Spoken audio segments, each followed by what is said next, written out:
안녕하십니까. 2021학년도 소통과 협력의 글쓰기 전문가 과정, 교사를 위한 글쓰기 수업 설계와 평가 방법 두 번째 시간입니다. 강의를 맡은 저는 원주 대성중학교 교사 박탄입니다. 이번 시간에는 지난 시간에 이어서 문종별로 글쓰기 사례를 여러 선생님들과 함께 공유하고자 합니다. 이번 시간에 같이 공부할 내용은 지난 시간에 이어서 쓰기와 평가 방법의 절차에 대해서 다시 한번 정리해 보고요. 문학적 글쓰기의 방법으로 소설 재구성하기, 문학적 글쓰기 두 번째로 시 낭송하기 수업, 다음 비문학의 대표적인 글쓰기죠. 설명문 쓰기 방법에 대해서 같이 살펴보고 마무리하고자 합니다. 글쓰기 수행평가를 계획할 때에는 글쓰기 수행평가를 계획하고 실시하는 과정은 제가 지난 시간에 이야기했듯이 크게 세 단계로 구분이 됩니다. 플랜, 계획하기, 도, 실행하기, C, 성찰하기의 세 단계로 구분이 됩니다. 그래서 계획하고, 수행평가를 실행하고, 실행한 수행평가에 대해서 성찰하면서 다시 한번 살펴보는 것, 이런 세 단계로 구성이 됩니다. 플랜의 단계에서는 플랜의 단계 계획하기는 학기가 시작되기 전부터 계획이 시작됩니다. 보통 1학기가 시작되기 전 2월 달에 2월 말쯤 동학년 선생님들이 구성이 되면 여러 선생님들이 모여서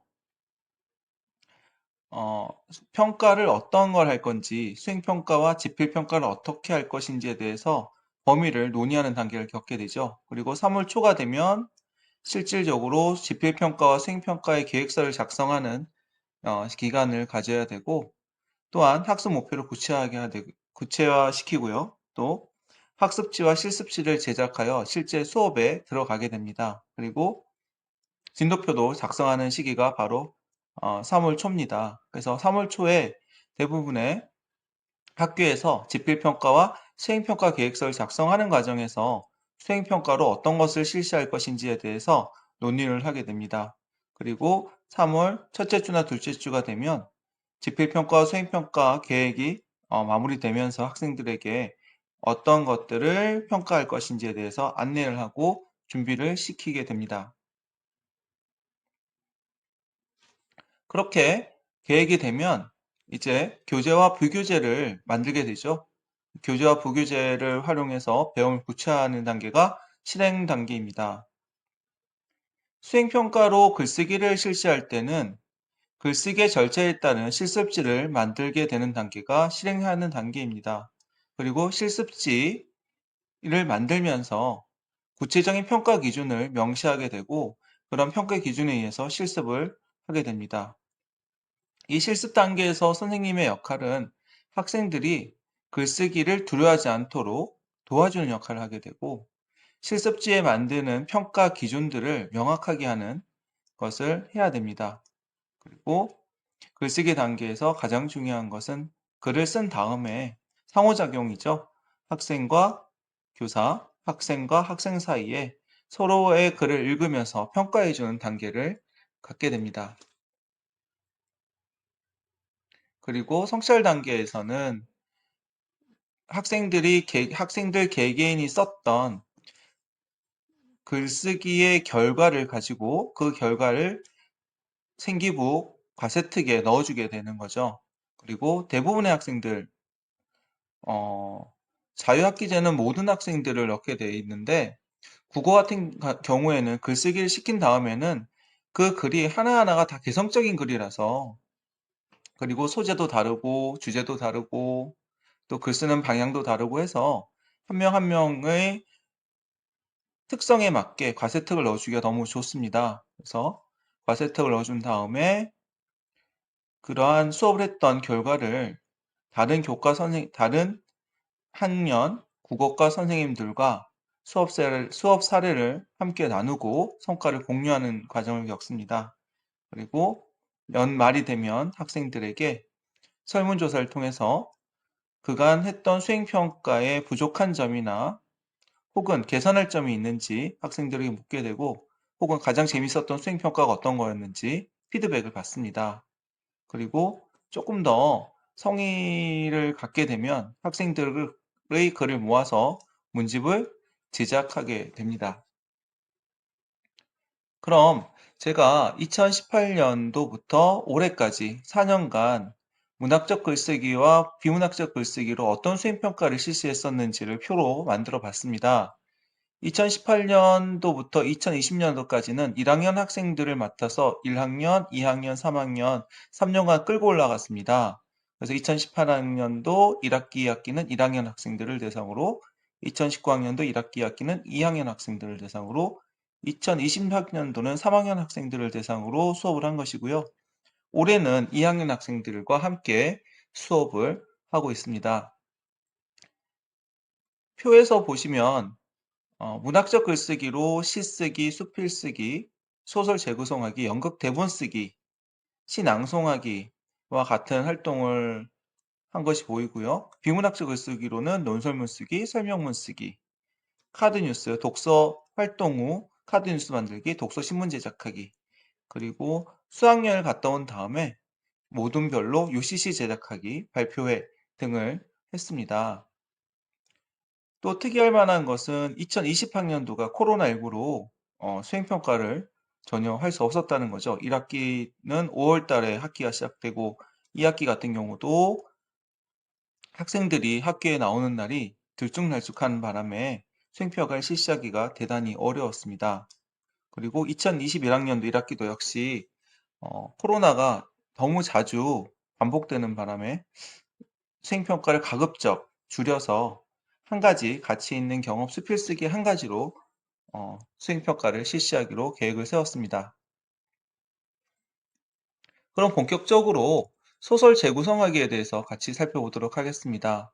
소설 재구성하기는 미래인 교과서 2학년 2학기 1단원에 구성되어 있습니다. 한 권 읽고 재구성하기와 관련된 평가이고요. 학습 목표는 책 한 권을 읽고 새로운 관점이나 상상에 따라 재구성할 수 있다입니다. 학생들은 잘 알려진 고전 소설이나 설화를 재구성할 수도 있고, 자신이 재미있게 읽은 단편 소설을 읽고 재구성할 수도 있습니다. 그런데 이 수업을 할 때 보면 학생들이 초등학교 저학년 학생 때 읽었던 혹은 유치원 때 읽었던 아주 옛날 이야기를 가지고 소설 재구성하기를 하려는 경우가 있습니다.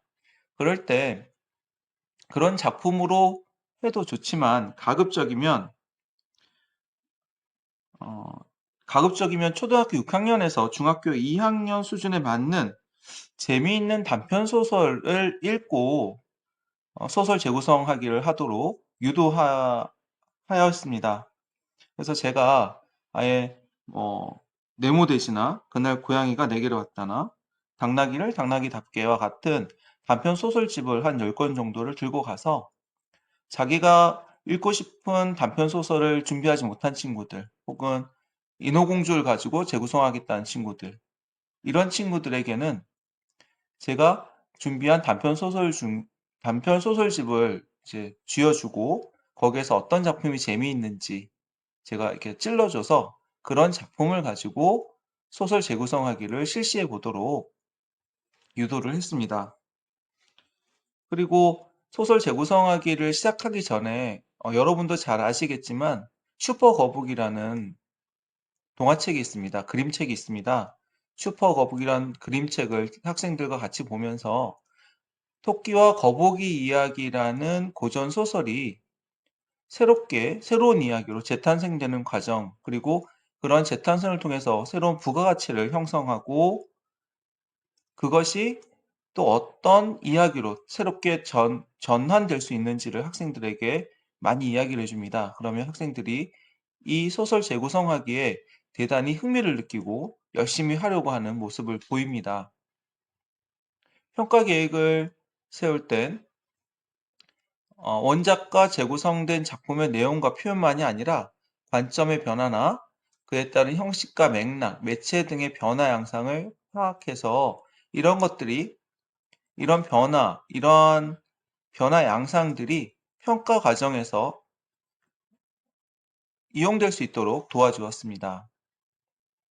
그리고 재구성 계획하기, 표현하기, 상대평가하기, 성실성 이런 것들이 총 배점으로 반영되어 있고 이런 반영 요소들을 가지고 실습지를 재구성하였습니다. 2학년 2학기 1단원 함께 보아요라는 단원을 학습하면서 교과서를 배우고 교과서와 관계된 학습지도 제작을 하였습니다. 교과서 관련된 학습지에는 원작과 재구성이라는 개념 설명, 그리고 원작을 재구성하는 방법에 대해서 이야기하고 있고요. 또 한 권 읽고 재구성하기 예로 괴를 훔치는 완벽한 방법이라는 소설이 등장합니다. 그 소설을 가지고 그 소설 속에 등장하는 주인공의 심리 변화나 혹은 주인공의 내적 갈등이나 외적 갈등 등에 대해서 함께 공부하면서 각자가 재구성하고 싶은 소설의 등장인물의 성격을 어떻게 바꿀 건지, 등장인물의 갈등 요소를 어떻게 변화시킬 건지, 사건을 어떻게 변화시킬 건지 등에 대해서 고민하는 시간을 갖게 하였습니다. 그리고 실습지는 다음과 같이 구성되어 있습니다. 재구성하고 싶은 원작을 분석하는 게 10점. 그래서 등장인물의 성격을 찾고, 중심 사건을 찾고, 그 소설에 등장하는 시간적 배경이나 공간적 배경이나 역사적 배경 등을 살펴보고 간단하게 줄거리를 정리하고 재구성하는 방법을 선택하게 하고 왜 이 이야기를 재구성하고 싶은지 그 이유를 쓰게 하는 것, 또 재구성을 계획하기, 중심사건을 구체적으로 정리하게 해보고 재구성된 이야기를 조직하게 한 후에 간단한 줄거리를 쓰고 그 이야기를 길게 원고지에 쓰게 합니다. 원고지에 다 쓴 다음에는 제가 선생님들이 그 글을 읽고 첨삭하거나 혹은 친구들과 함께 상호 평가를 통해서 고쳐야 할 부분들을 지적을 받고 그 부분을 고쳐서 다시 제출하면 점수를 주게 됩니다. 그리고 상호 평가하기에서는 상호 평가하기에서의 평가 요소들을 확인하기 위해서 그러한 것들이 소설 속에 반영될 수 있도록 계속 지원을 했습니다. 이야기했습니다. 그래서 재구성하는 글쓰기 수행평가의 평가 기준이 실습지 안에 제시되어 있습니다. 원작 분석하기가 몇 점인지, 재구성 방법을 선택하는 것이 몇 점인지, 재구성하고 싶은 이유를 적사하는 것이 몇 점인지, 이야기를 조직하고 초고 쓰는 것이 몇 점, 고쳐 쓰기 몇 점, 평가하기 몇 점인지를 학생들에게 미리 공지해서 그런 평가 요소에 따라 평가가 이루어질 수 있도록 하였습니다. 그리고 평가 요소를 실습지에서 미리 한번 제시한 다음 글이 다 쓰여진 다음에 친구의 글을 돌려 읽으면서 이때는 코로나가 있기 전이라 모둠별로 5명씩 모둠을 잡았거든요. 그래서 모둠별로 나를 제외한 4명의 글을 읽어주고 평가해 주는 걸로 상호 평가하기는 평가를 했습니다. 그래서 4명을 다 잘 평가하면, 성의 있게 평가하면 만점을 주고, 3명 이상을 평가하지 못하고, 3명 이상 4명까지 평가하면 만점을 주고, 3명을 평가했는데, 평가는 그 성의가 좀 부족한 거에 대해서는 감점을 조금 했습니다. 그 감점을 하고 나서 학생들이 와서 자기가 이 소설을 어떻게 읽고 어떻게 평가를 했는데 거기에 대해서 이의를 제기하면 같이 이야기를 하고 이의를 받아줄 때도 있고 이의를 받아주지 않을 때도 있었습니다. 그래서 실습지 계획서, 재구성화의 계획서의 실습지를 보면 구성 요소별로 잘 정리되어 있으면 구성 단계별로 점수를 다 부여하고 있습니다. 마치 소수령 평가에서 채점하는 형식으로 빈칸이 없으면 만점이 되는 거죠. 근데 어디 한 군데 빈칸이 있으면 그 부분에 대해서 점수를 깎고 그 점수가 수행평가에 반영이 되는 형식입니다. 이 친구도 대단히 열심히 잘했네요. 그리고 자신이 앞에서 재구성하기 방법을 선택하고 재구성하기로 이야기를 조직한 것을 이렇게 재구성하기 이야기로 쓰면 여기에 대해서 평가를 했습니다. 그리고 선생님들은 빨간 펜으로 이렇게 각각의 원고지에 대해서 피드백을 해주고요. 피드백의 원칙은 지난 시간에 저희가 말씀을 드렸습니다. 가급적이면 너무 많이 하진 말고 5개 이하의 피드백을 하고 맞춤법이나 띄어쓰기는 조금만 보기로 하고 가능하면 이 작품의 좋은 점을 칭찬하여서 학생이 자기가 글을 쓴 거에 대해서 자긍심을 갖도록 도와주는 쪽으로 이야기를 했습니다. 상호평가지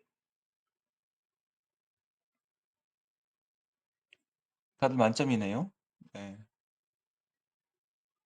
하트 5개씩, 하트 5개, 4개, 하트 5개, 4개, 2개, 3개. 대단히 성의 있게 열심히 읽었습니다. 다음 문학 두 번째 수행평가로 시 낭송하기를 같이 살펴보도록 하겠습니다. 미래인 교과서 3학년 2학기 1단원의 1단원과 관계된 활동이고요. 학습 목표는 근거의 차이에 따른 다양한 해석을 비교하며 작품을 감상할 수 있답니다. 학생들은 자신이 좋아하는 시를 선택하여 해설과 음악이 포함된 시 낭송 파일을 만들고 온라인 플랫폼을 활용하여 제출하는 것까지 평가를 합니다. 교과서에서는 창의 융합 활동으로 해설과 음악이 있는 시 낭송회라고 이런 활동이 제시되어 있었습니다. 그래서 시와 해설, 음악이 어우러진 우리 반의 시낭송회를 계획하고 발표해보자 라는 활동인데 이 활동을 가지고 수행평가로 만들어 봤습니다. 모든 활동을 실시되는 것을 개인 활동으로 바꾸고 각 단계별로 점수를 부여해서 학생들이 쉽게 진행을 하고 보람을 느낄 수 있도록 수행평가를 진행해 봤습니다. 교과서는 이렇게 되어 있고요. 학생들이 만든 국어수행 평가 평가지입니다. 실습지를 보시면 낭송할 시 고르기에 20점, 그래서 시 전문을 깨끗하게 쓰고 이 시를 선정한 이유를 제시하고요. 그리고 효과음과 배경음악을 선택하게 하고 선택한 이유를 적게 했습니다. 그리고 시 낭송 음원을 제작해서 제출하면 점수를 부여하는 형식으로 채점을 하였습니다. 이 학생은 전반적으로 열심히 해서 대단히 좋은 점수를 얻었는데요. 이 학생이 낸 김민재 학생이군요. 3학년 3반 김민재 학생이 낸 시 낭송 작품을 한번 같이 감상해 보겠습니다.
이 학생의 시 낭송은 저도 상상을 못했던 작품인데 우포 늪이라는 동시를 가지고 시낭송을 어떻게 할까라고 생각을 했습니다. 그냥 학생이 이 시를 시 전문을 적었을 때 어, 이거는 시낭송하기 쉽지 않겠는걸? 라고 저는 얘기를 했고요. 또 슈베르트 숭어나 슈베르트 숭어를 해설할 때나 시낭송할 때 배경음악으로 적겠다고 했을 때 그거는 참 어울리는 것 같은데 신앙송을 어떻게 할까 많이 기대를 하고 걱정도 했었습니다. 근데 학생이 자기가 이걸 너무 잘할 수 있다고 얘기를 해서 그럼 한번 해보자 라고 해서 시 낭송을 했는데 결과물은 너무너무 좋았습니다. 그래서 이 작품을 학생들한테 많이들 들려줬고요. 학생들도 많이 감동을 받았습니다. 여기 시 낭송하기 옆에 보면 시 선정 이유를 설명하는 것이 바로 우리가 시 해석의 다양성을 이야기하는 단계죠. 문학작품을 해석하는 여러 가지 방법 중에 작가론적 관점, 즉 표현론이나 반영론적 관점, 시대적 배경을 통해서 해석하는 반영론적 관점, 시의 내용을 통해서 보는 내재적 관점, 그리고 수용론적 관점, 개인적 경험과 관련하여 작품을 해석하는 수용론적 관점.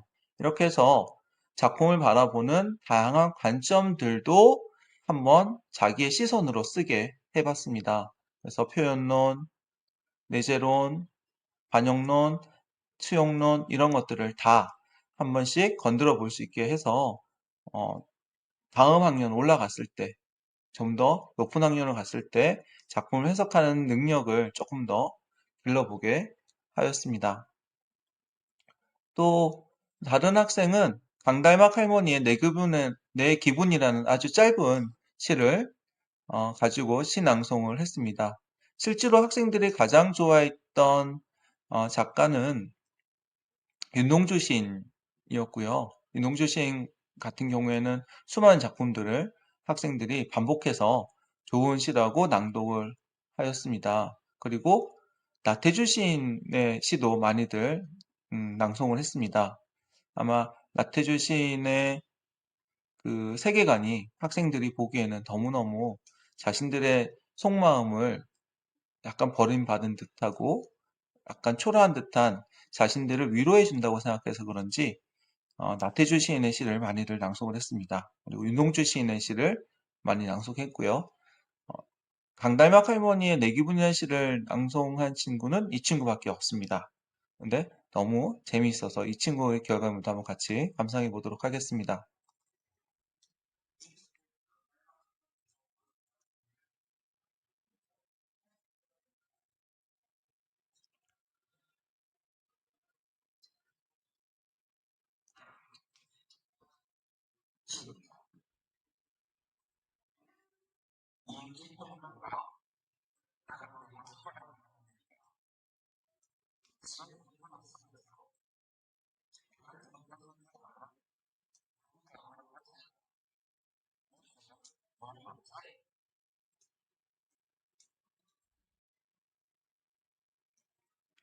네, 강달막 할머니의 내 기분.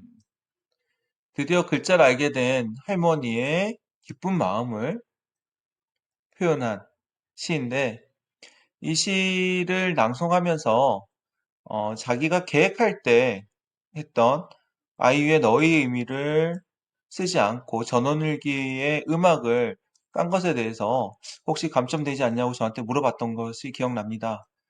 근데 저는 이제 괜찮다고 했습니다. 왜냐하면 계획하는 것은 계획이고 계획을 하고 실제로 실행하다 보면 더 어울리는 게 있을 수가 있고 더 어울리는 걸로 잘 반영해서 작품을 했으면 그게 더 좋은 거다. 어, 우선 평가는 끝났고 계획하기의 평가는 이미 끝났고 실행한 결과 신앙송한 거에 대해서 평가를 또 했으니까 관계가 없다고 얘기를 해줬습니다. 그래서 학생들이 실제로 앞에 있는 친구와 같이 효과음과 배경음악을 시의 분위기와 맞게 잘 선택하는 친구도 있고 자기가 선택했던 음악과 시의 내용이 어울리지 않아서 음악을 바꾸는 친구들도 있었습니다. 작가론적 측면, 반영론적 측면, 내재적 측면, 수용론적 측면에서 작품을 다양하게 이해하고 있고요. 이런 다양한 이해에 대해서 서로 친구들과 함께 평가를 했습니다. 다음은 비문학적 글쓰기의 하나인 설명문 쓰기에 대해서 같이 살펴보도록 하겠습니다. 설명문 쓰기는 2학년 2학기 3단원에 나옵니다. 학습 목표는 글에 사용된 다양한 설명 방법을 파악하며 읽을 수 있다이고요. 학생들은 자신이 평소 궁금해했던 주제를 선정하여 3가지 이상의 설명 방법을 활용하여 설명문을 쓰게 됩니다. 주제 선정을 어려워하는 학생들이 많아서 제가 다양한 테마로 주제를 한 달 전에 미리 공지를 했습니다. 미리 공지한 주제의 예는 제가 조금 이따가 같이 살펴보도록 하겠습니다.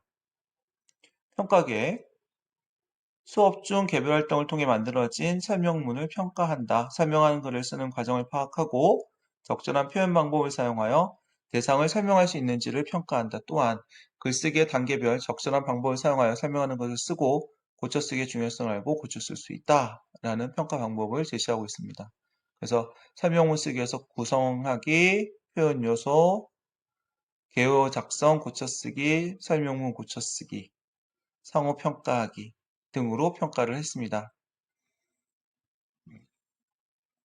단원 학습이 시작되면 학습지가 미리 나갑니다. 그래서 단원 학습과 관계되어 있는 개념에 대해서 같이 공부를 하고 단원 학습이 나가고요. 단원 학습이 마무리되면서 수행평가도 같이 마무리가 됩니다. 그래서 설명문에 대해서 개념을 설명하는 학습지가 나가고 다양한 설명 방법의 종류에 대해서 알려주는 학습지가 제작되었습니다. 또 설명하는 글쓰기를 어떻게 하는지, 어떤 과정으로 글을 쓰는지 얘기하는 프린트물이 나갔고요. 설명하고 싶은 대상을 선정하라고 했을 때 학생들은 자기가 가장 잘 알고 있는 대상이 대부분 게임이라서 자기가 하고 있는 게임이나 게임 캐릭터에 대해서 소개하겠다는 학생들이 많았습니다. 근데 그런 게임 캐릭터에 대해서 이야기하는 것도 좋지만 그런 게임 캐릭터는 다른 친구들에게 큰 영향력을 줄 수 없고 자기도 자기의 학습에도 도움이 좀 덜 되는 측면이 있어서 그런 친구들을 위해서 미리 세계, 한국, 경제, 경영, IT, 과학, 문화 등의 5테마로 하나, 둘, 셋, 넷, 다섯, 6가지네요. 6가지 테마로 주제를 미리 한 달 전에 3단원 학습이 시작되자마자 칠판에 붙여줬습니다. 설명문 쓰기에서 설명하고 싶은 대상의 예로 이런 것들이 있다. 우리가 국제적인 테마로는 테러리즘에 대한 주제도 있고 그 당시 홍콩 우산혁명이 유명했기 때문에 홍콩 관련 쿠르드족 난민, 백인 민족주의, 가짜뉴스, 지구온난화, 극지연구나 기후변화와 관계되는 테마, 일본 상품 불매운동과 관련된 테마, 다음 우리나라와 관계돼서는 주한미군 방위비 문제나 종군 위안부 문제, 집안일에 있어서의 평등 문제, 공시족, 돼지열병 같은 것, IT로는 넷플릭스, 가상현실, 단톡방, 과학 측면에서는 안면인식 기술, 3마일섬 원자력 발전소 사고, 공생도시, 수상 태양광 발전소, 문화적 측면에서는 본도마리의 딥러닝, 소셜미디어, 미투, 할로윈, 감염증후군, 약물중독, BTS, 아미와 같은 예를 제시했고요.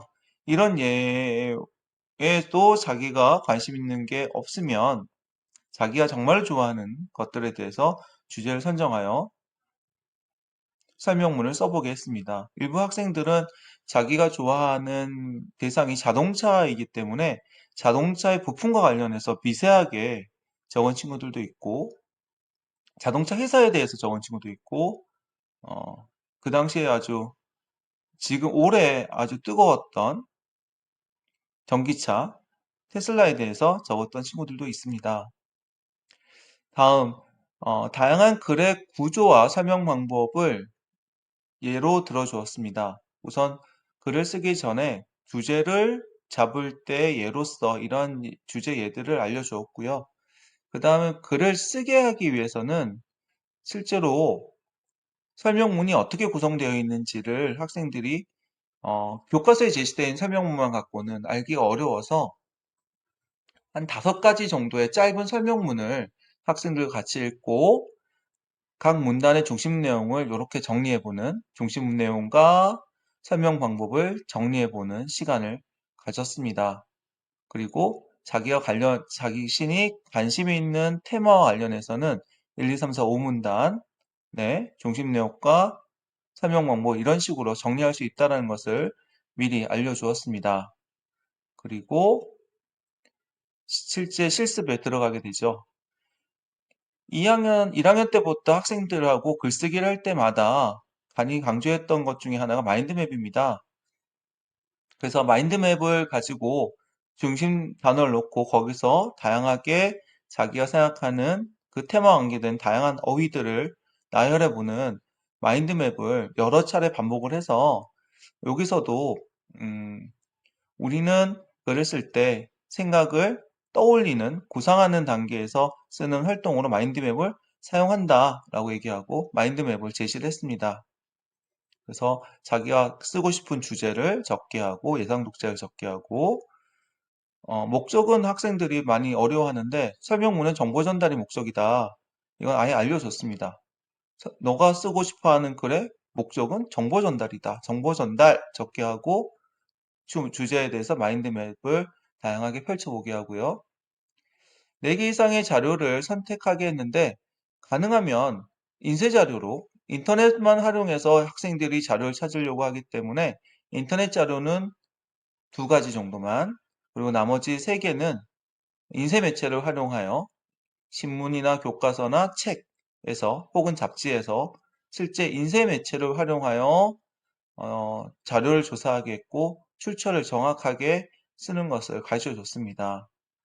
참고문헌 적는 방법을 학생들한테 알려줬는데 그렇게까지 자세하게 적은 친구는 없고요. 그래서 어떻게 적어야 되는지를 알려주었고 내용 조직하기는 앞에서 봤던 이런 설명문에 있어서의 내용 전개 방법과 설명 방식과 연결돼서 중심 내용과 설명 방법을 앞에서 이런 식으로 적어보자 라고 알려주고 적게 했습니다. 그리고 원고지, 천자 원고지를 나눠주고 글을 쓰게 하고 첨삭을 통해서 고쳐쓰기 하였습니다. 평가 기준을 다시 한번 자세하게 알려줬고요.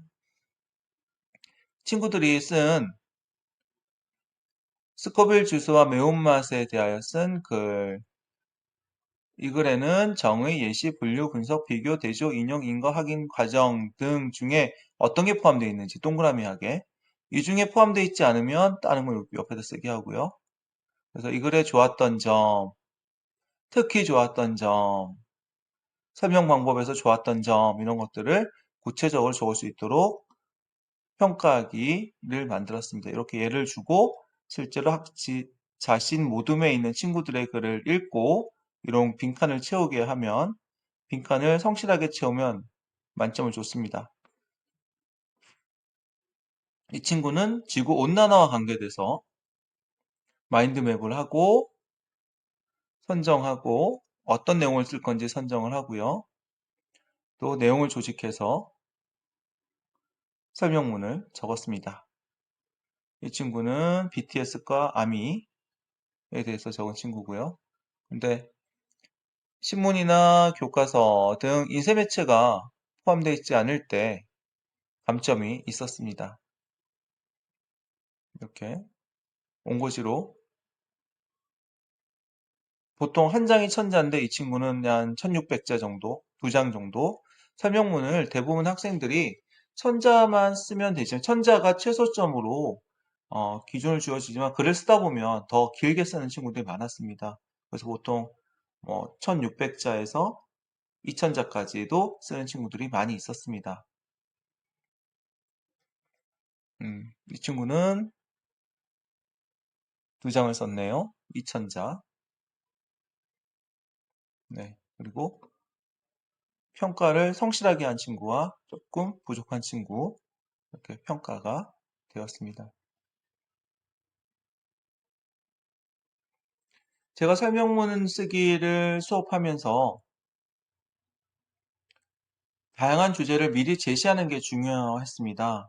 주제가 너무 한 군데로 몰리면 서로 비슷한 이야기만 반복되기 때문에 읽는 재미가 없어서 각자가 서로 다른 주제로 나누어서 할 수 있도록 미리 주제 선정할 때 다니면서 너는 이 주제로 써보는 게 어떻겠니? 넌 이 주제 써보는 게 어떻겠니? 라고 얘기하면서 다양하게 주제를 선정할 수 있도록 도와주었고, 그리고 인터넷 자료를 많이들 찾는데 인터넷을 통해서 그때 그 주제에 대해서 적절한 자료들을 저도 같이 찾아주면서 안내해 주기도 했고요.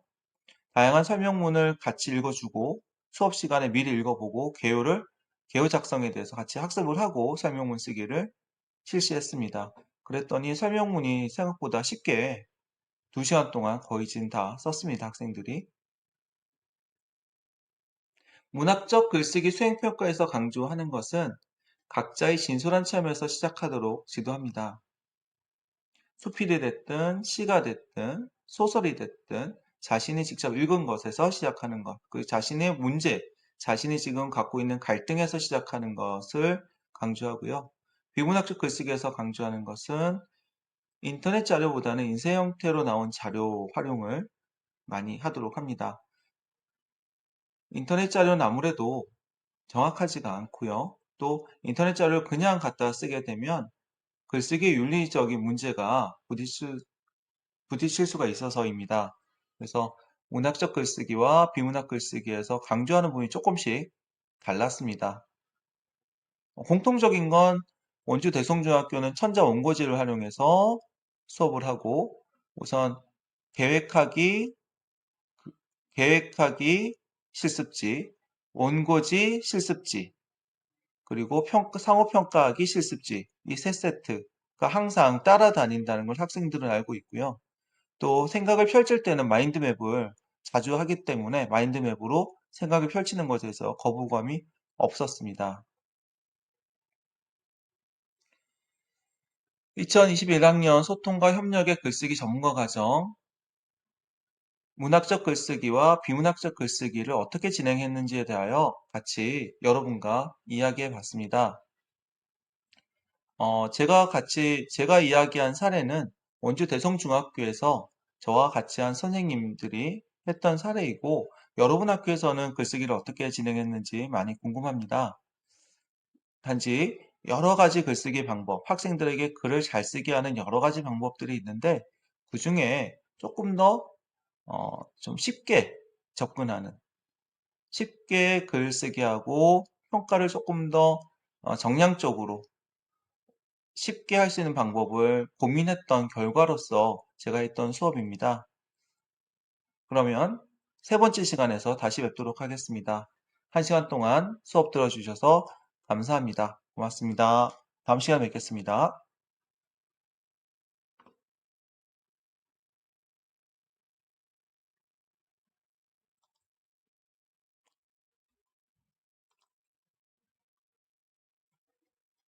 됐어? 된 거야? 중지 눌렀는데?